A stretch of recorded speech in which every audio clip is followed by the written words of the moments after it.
be out alone. Do you live here? No. Then you must be visiting here, are you?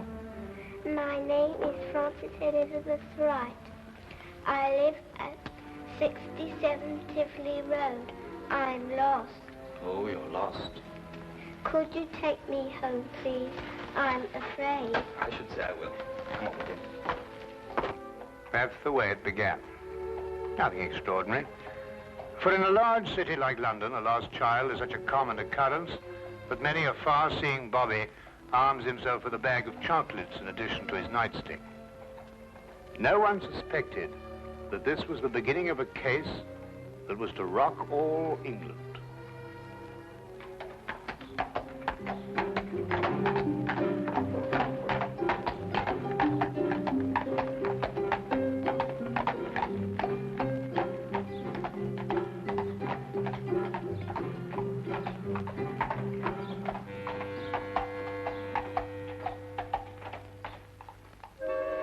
All right, if you insist. I know this man isn't going to do us any good. But what's the use of talking to you? Just as stubborn as your mother. I suspect we're having visitors. Oh, really? 23 and 27.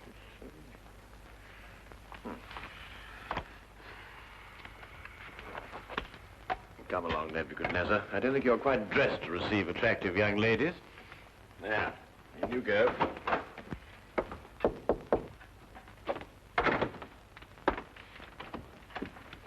Won't you come in? Mr. Holmes, Sherlock Holmes.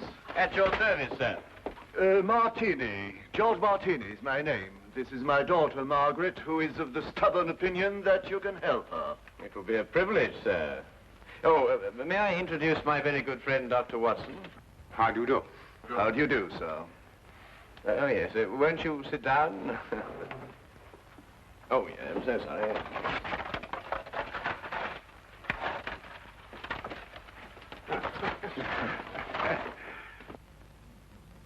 How can I be of any assistance to you? This is rather a confidential matter. Oh, yes, yes. Dr. Watson is both the soul of discretion and my invaluable colleague in all my cases, especially the more delicate ones. I see. Well, there's this fellow, Richard Trevor is his name, who's been courting Margaret here. A sly one, if I ever saw one. I could tell by the shape of his ears, and the fact that he belonged to that upstart Shield and Castle club.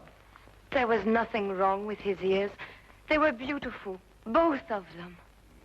Nevertheless, he gave her the impression that he was going to see me last night and ask for her hand in marriage. Instead, the scoundrel sent me some fantastic note about being detained and then never appeared at all.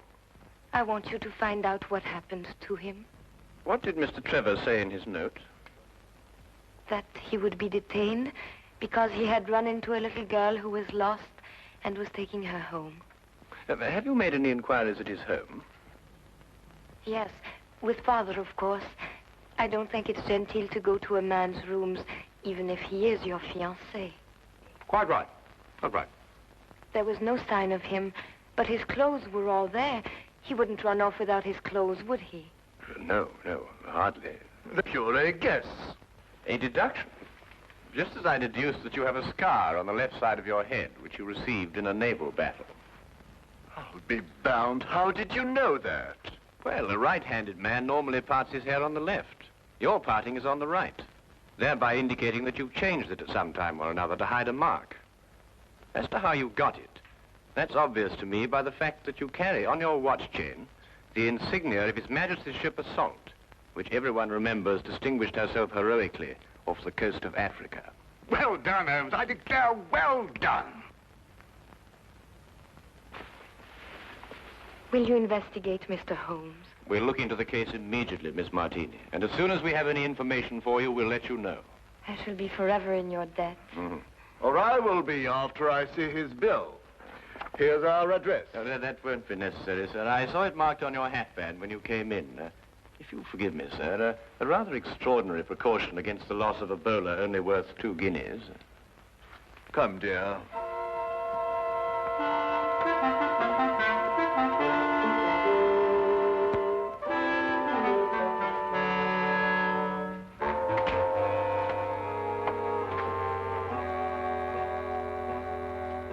Not long after moving in with Sherlock Holmes, I had come to the conclusion that his mind was as organized as his housekeeping was not. He was, without a doubt, the most perfect reasoning, observing machine I had ever encountered. And just watching him think had become sheer fascination. I tried to put myself into his brain now and deduce what had happened to the missing Mr. Trevor. Did it occur to you he might have had an accident and even now be lying in a hospital at this very moment? You, being a doctor, would think of that. But if that were the case, surely the hospital would have informed someone by now. Maybe he skipped off and left her then. There's no guarantee he won't come back for his clothes or have them sent on to him. I'd grant that if he hadn't sent that note. A man deserting a girl isn't likely to send a note at all. And if he did, he couldn't conceive, as Mr. Martini put it, of such a fantastic one. The case is more than complex, Watson. And when we solve it, we shall also know what became of the others. What others? Oh, Watson, would you pass me my tobacco pouch? Well, where is it?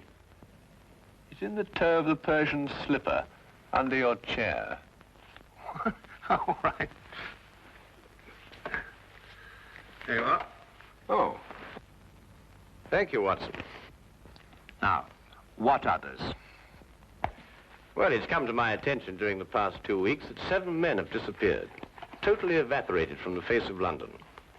They had no reason to run away, every reason to stay. Trevor fits perfectly into this fabric. You mean then that there's more in this than just the disappearance of that young lady's fiancé? Unless you accept 8 consecutive coincidences. Could you accompany me this afternoon? Where?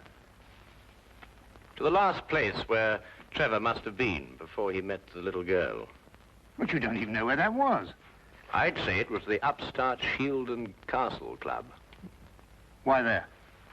Well, if you were about to confront a man like Mr. Martini to ask for the hand of his daughter in marriage, what would you do first? I'd probably have a couple of stiff drinks first. And if you were a member? At the Shield and Castle Club, eh? By Jove, Holmes, of course. That's just what I would do. You see, Watson? You've been of invaluable assistance to me already.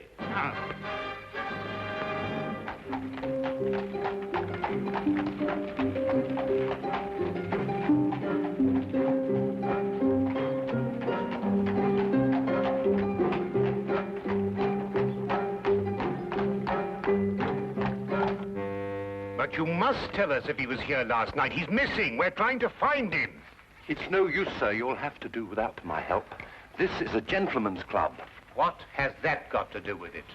He may not want to be found, if you know what I mean, sir. Now, look here. That's the way it is, sir. I'm sworn to preserve the privacy of our members. And having 2 little tots to feed, I'm not one to invite getting the sack.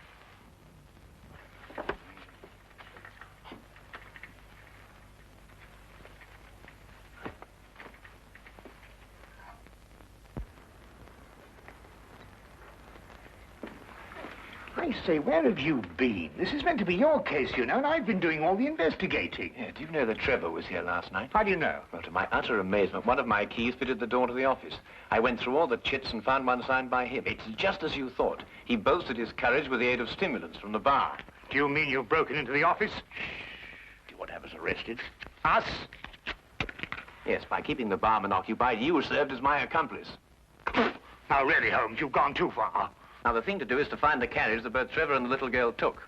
How do you know they didn't walk? Well, if she lived near enough to walk home, is it likely that Trevor would have sent a message saying he was going to be detained? What extraordinary reasoning. Not extraordinary at all, my dear fellow. Really quite ordinary. Holmes, what on earth do you think you're doing, mate?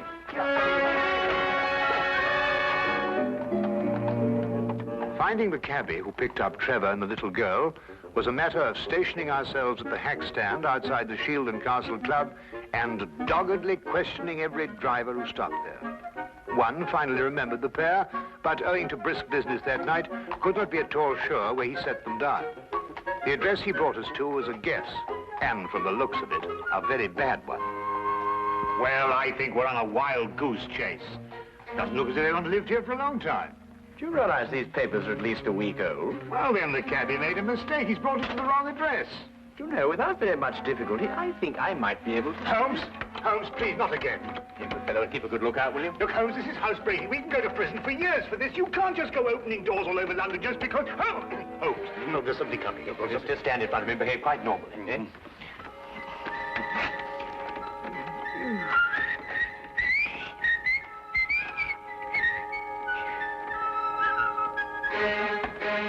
What's the normal behavior for housebreaking? You coming? Look here, Holmes, a doctor doesn't do this sort of thing. I'm sure it's unethical. You can't expect me to... Holmes!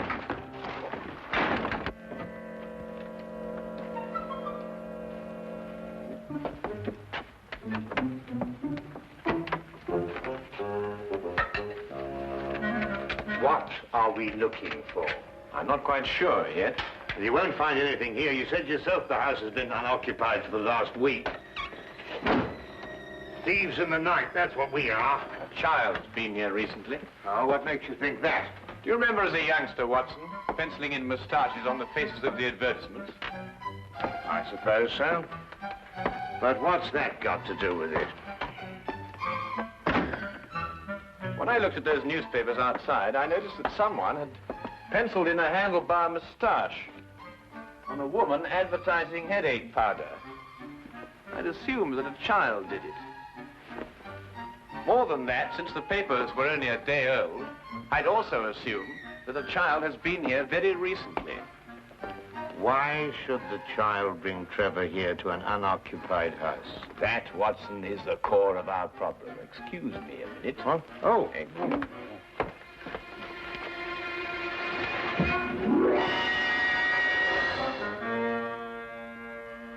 Good heavens!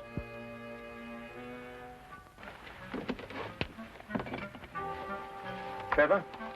Fairly safe assumption, Watson. Yes. And from the pallor of his skin, I'd say he'd recently been given an overdose of strychnine.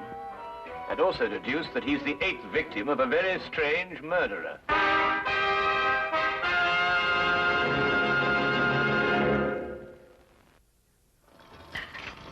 Dash the tea, Holmes. I'm waiting for some word from you. About what? Well, about the murder. Ever since we got back here, you've behaved as if nothing had occurred. And yet I'd wager anything that you're hot with some theory as to who's done it and why. I'm afraid we've run out of Indian. I think we've got some china, if I can find it. My guess is it's a cream passionnel. Are you ruling out the robbery motive? Trevor was left without a shilling. Oh, that's just some sort of a smokescreen. After all, Good heavens, Holmes, what do you think you're doing? Look, snake poison. Oh, no, be silly, Watson. It's China tea. Disregard the labels. I ran out of tin. Here, are you sure? Yes, I'll stake my reputation on it. You'll get to see who that is. Rather late for a caller. Good evening, Dr. Watson. Hello, Sergeant. Ah, hello, Wilkins. Good evening, Mr. Holmes, sir. I've got a message for you, sir, from Inspector Lestrade. A welcome addition to the day. A message from the good inspector. We've found another corpse, sir. It was in an empty house in Hammersmith this time. The facts are still the same. Robbery and strychnine poisoning. Oh, is he one of the 7 who disappeared lately? Yes, sir. How did you know? Well, I suspect that the other 6 will end up in unoccupied houses before very long. I think you'd better carry out a search in every unoccupied house in London. But this is July, sir, and everybody's away on holiday. The number of empty houses must be hundreds. Well, it's that, or wait until September, when everyone comes back and finds his own corpse. It'd be a very unfortunate situation for the good inspector. To say the least, sir. I'd better give the inspector your advice, sir. Yes, you must let us know what he says. That might be rather embarrassing. Good night, Mr. Holmes. Good night, Doctor. Good night. You know, Holmes, you were right. Trevor's disappearance was linked with the other 7. But what kind of fiend can be at the bottom of it? Well, we'll know more about it when we return from Brighton. Brighton? Yes, unless you'd rather not pursue this any further. There's a 6:10 train leaving in the morning. 6:08. Why Brighton? Because that's where R.J. Cookson lives. The place is R.J. Cookson. He's the man who owns the house in which Trevor was killed. How on earth did you find that out? Oh, no, never mind. It is tea, isn't it? Yes. Oh, I thought it was.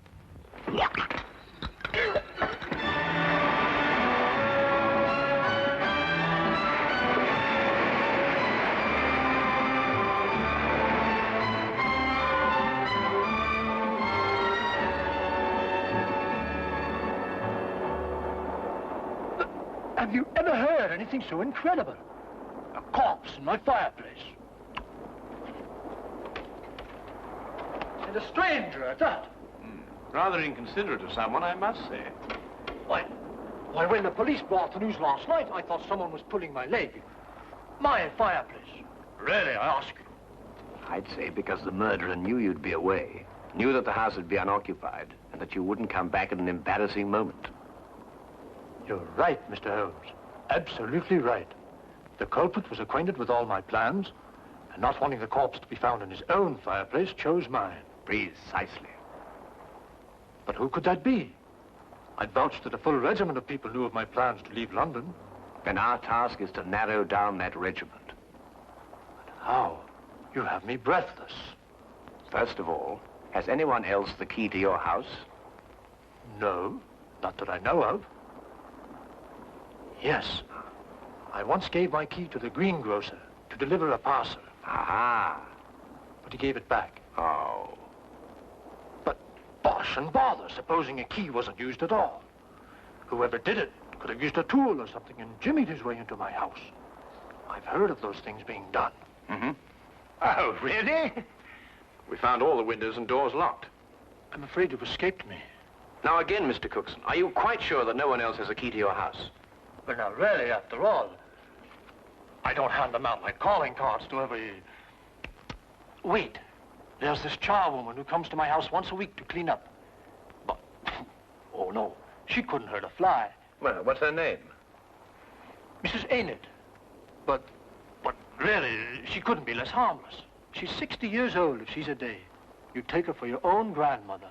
Yes, but you know if she has a daughter? Daughter?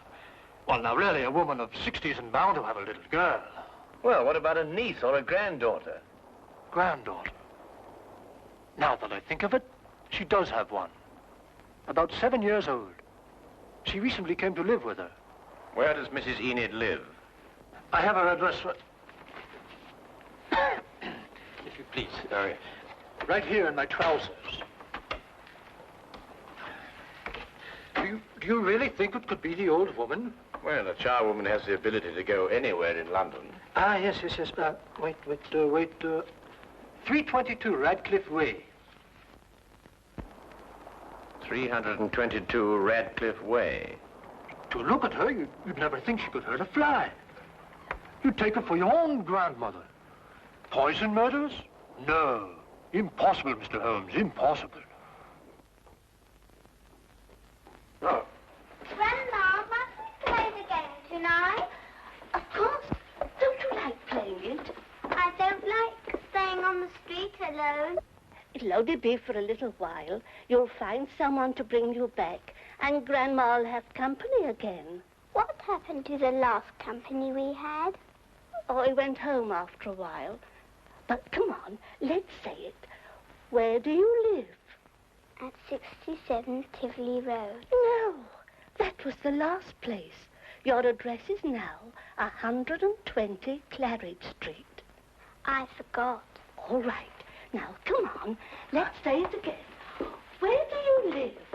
At 120 Claridge Street. And again? 120. What do you think, Holmes? Well, we'll know definitely in an hour's time. Come on.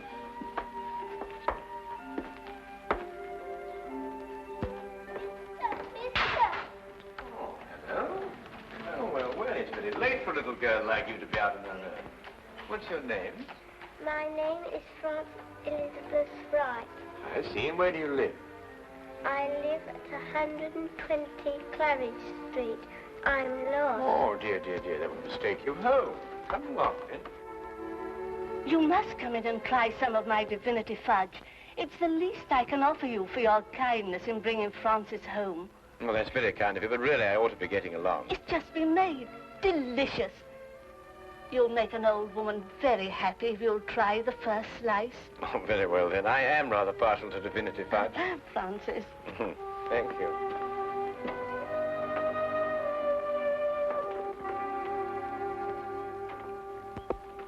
Now, come and sit right here at the table. Thank you.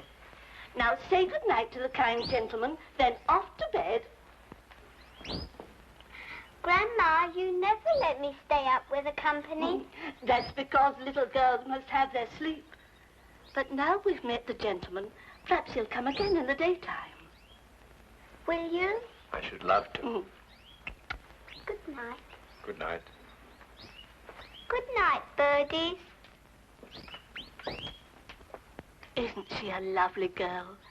And she'll grow up into a beautiful woman and have a life of ease. Yes, that's the important thing. A life of ease. Time to enjoy the world and... Here, you're waiting for some fudge, and I'm prattling away.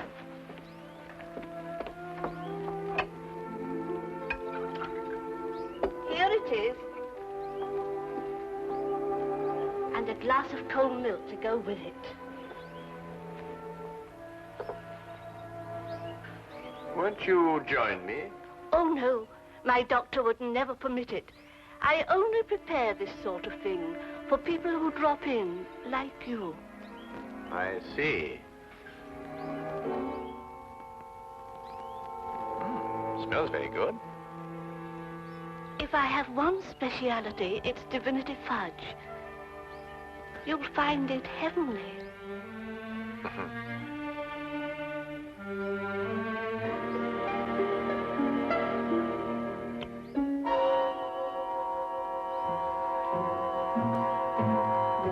What's the matter? Nothing. I just wanted to give the birds a bit first. Don't! Birds don't eat fudge. Oh, yes, they do. They love it. Come on, old chap. Have a... No, you can't. Who are you?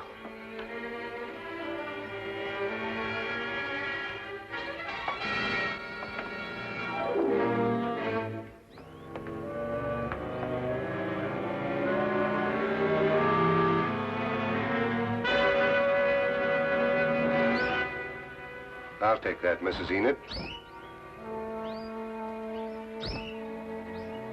Thank you.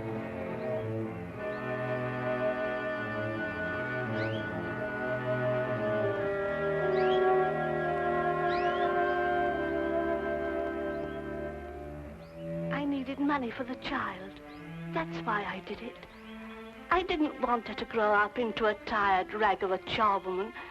I wanted her to have a life of ease and the things I've seen other people have. You understand? Yes.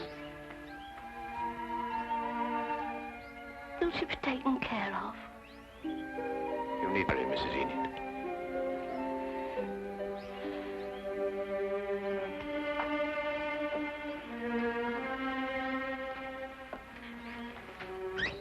I wish now I hadn't tried to poison you.